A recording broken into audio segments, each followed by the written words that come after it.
வணக்கம் தமிழ் மக்களே.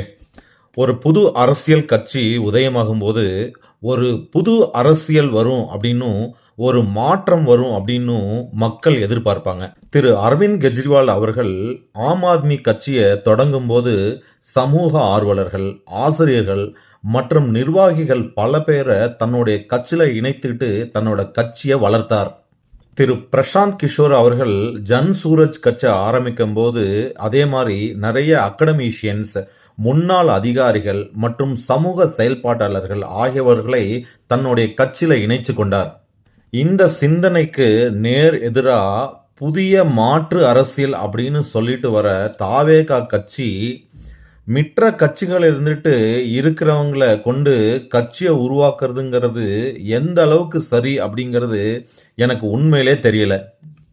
தாவேகா கட்சிகள இன்று முதல் கட்ட தலைவர்களா இருக்கிற அனைவருமே மாற்று கட்சியிலேருந்து வந்தவங்களா தான் இருக்கிறாங்க.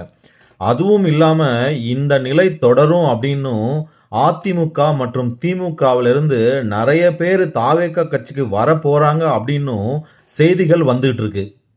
நேத்து வரைக்கும் பிரச்சனை அப்படின்னு சொல்ற ஒரு கட்சி இன்னைக்கு எப்படி ஒரு பிரச்சனை இல்லாத ஒரு கட்சியா ஆயிடும்?